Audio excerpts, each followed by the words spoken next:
Bismillahirrahmanirrahim. Assalamualaikum warahmatullahi wabarakatuh. Bismillah, izinkan saya mereview hasil essay yang telah saya buat mengenai konsep pelaksanaan PAUD ideal di negara kita, yaitu negara Indonesia. Menurut saya konsep-konsepnya itu yang saya ambil dari Kemdikbud, Direktorat PAUD, juga dari jurnal Susanto A pada tahun 2011.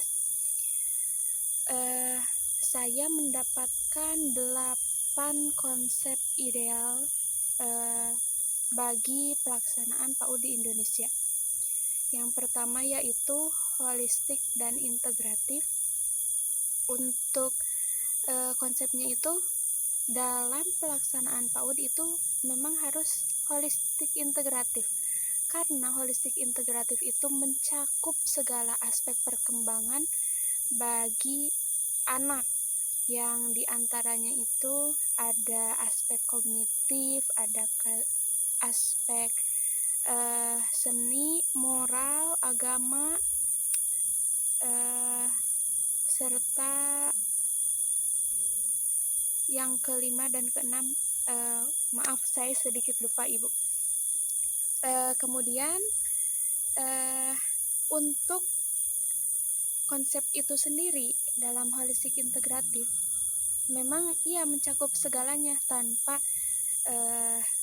kita menonjolkan hanya satu saja, tapi yang ditonjolkan, yang bukan ditonjolkan maksudnya. Jadi yang dibenarkannya, yang kita perbaikinya itu mencakup semua aspek perkembangan anak. Kemudian yang kedua, ada kurikulum. Nah, untuk kurikulumnya itu kita fleksibel. Kalau konsep ideal menurut saya kurikulumnya itu fleksibel serta kontekstual. Mengapa harus fleksibel dan kontekstual? Karena kurikulum itu sebenarnya bukan ditentukan oleh guru, akan tetapi kurikulum itu kenapa disebut fleksibel dan kontekstual? Karena kurikulumnya itu harus menyesuaikan dengan kebutuhan anak, juga disesuaikan juga dalam konteks lingkungannya, karena untuk konteks lingkungan itu juga bisa menyesuaikan kurikulum yang akan kita gunakan itu sendiri. Kemudian yang ketiga, harus diberikan pendidikan karakter sejak dini. Kenapa? Karena pendidikan karakter itu sangatlah penting, mengingat pentingnya budaya dan norma dalam kehidupan sehari-hari. Apabila anak sudah terlatih karakternya dan sudah diajarkan karakter yang baik sejak dini, maka mereka bisa mengikuti alur budaya dan mengikuti norma-norma yang ada dalam konteks baik. Kemudian yang keempat, ada keterlibatan orang tua maupun masyarakat. Karena orang tua itu meskipun di sekolah, orang tua juga tidak terbatas dalam keterlibatannya. Kemudian mengapa masyarakat terlibat juga? Karena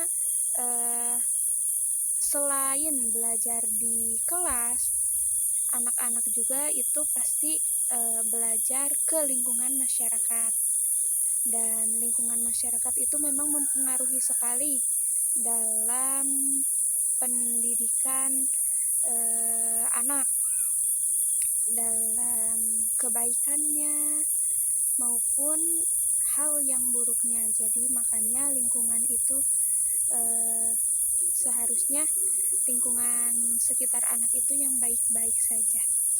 Dan selanjutnya yang kelima itu harus adanya guru yang profesional, juga berkompeten dalam menjalankan atau dalam mendidik anak-anaknya. Terutama seorang guru itu harus memiliki pemahaman yang baik mengenai psikologi anak, karena jika gurunya itu tidak memiliki pemahaman yang baik atas psikologi anak, maka nanti anaknya ya kembali lagi ke yang awal, karakter anaknya itu pasti akan jelek karena gurunya juga kurang memahami mengenai psikologi anaknya. Terus harus tahu juga, seorang guru harus tahu latar belakang anak, kemudian bagaimana anak menanggapi kalau sedang sekolah dan sebagainya. Dan juga guru pun harus kompeten dalam memberikan pengajaran kepada anak-anaknya, kepada anak-anak didiknya, karena dalam metode pengajarannya pun anak-anak itu metodenya bermain sambil belajar. Jadi yang utamanya itu bermain, tapi di dalam bermain juga ada pembelajarannya. Kemudian yang keenam ada sarana prasarana yang memadai. Karena jika sarana dan prasarana tidak memadai, maka anak-anak pun tidak akan nyaman berada di sana. Dan terutama anak-anak itu kan sering kali bermain yang kotor, terus ingin ke toilet.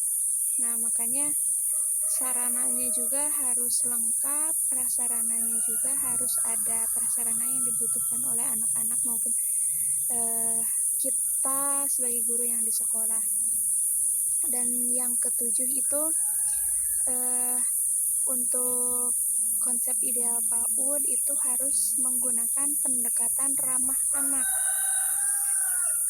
supaya anak bisa belajar di lingkungan yang aman, terus menyenangkan, kemudian bebas dari kekerasan, serta anak-anak juga harus diberikan perhatian khusus pada emosionalnya, juga pada mentalnya.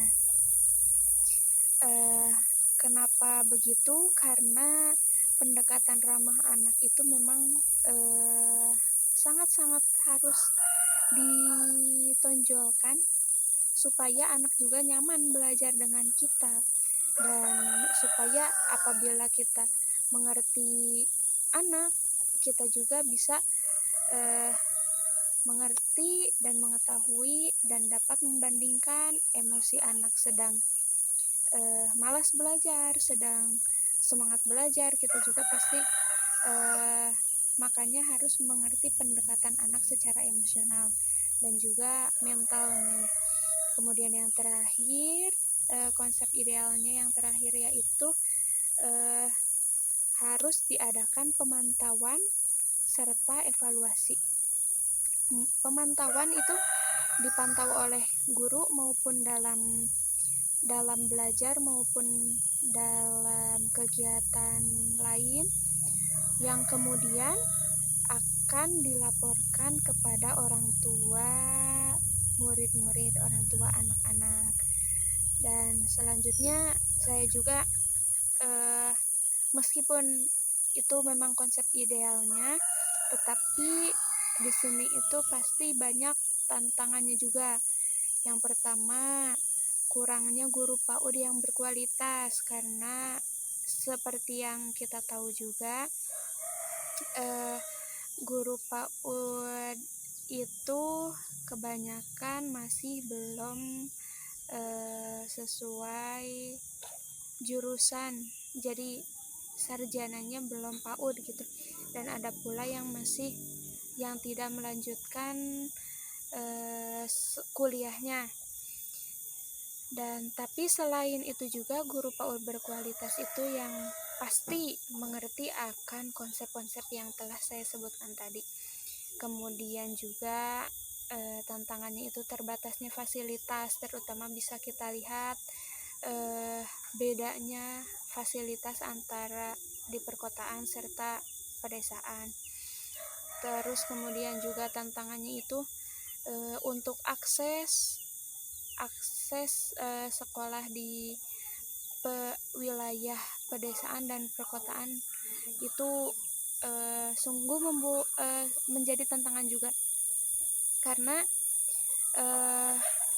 tantangan antara wilayah pedesaan dan perkotaan itu berbeda. Kalau tantangan di pedesaan ya mungkin kalau sedang hujan jalannya becek, jadi anak-anak susah. Terus ya terkadang jadi kalau lagi hujan itu untuk waktu masuk sekolahnya jadi ngaret. Dan sama untuk perkotaan juga, tetapi bukan karena jalannya yang basah, licin, atau karena hujan. Tapi kalau di perkotaan contohnya jalanan yang macet itu bisa menjadi tantangan bagi perkotaan. Dan juga selain jalanan, tantangannya itu masalah globalisasi internet. Jadi mau di pedesaan mau di perkotaan itu akses internet itu sangat negatif, karena anak-anak itu belum bisa memilah dan memilih mana yang harus dilihat dan mana yang tidak boleh dilihat. Makanya untuk tantangan itu terutama yang diakses internet itu anak-anak dalam melihat tontonan atau apapun harus dalam bimbingan guru maupun orang tua yang sedang di rumah. Mungkin sekian review yang saya paparkan mengenai konsep pelaksanaan ideal PAUD di Indonesia. Semoga bermanfaat dan semoga konsep-konsep yang saya sebutkan ini memang masuk ke dalam konsep ideal PAUD yang ada di Indonesia. Terima kasih atas perhatiannya, terima kasih banyak untuk Bu Farida juga karena telah memberikan waktu kepada saya untuk mengungkapkan atau mereview hasil dari esai yang telah saya buat. Terima kasih. Wassalamualaikum warahmatullahi wabarakatuh.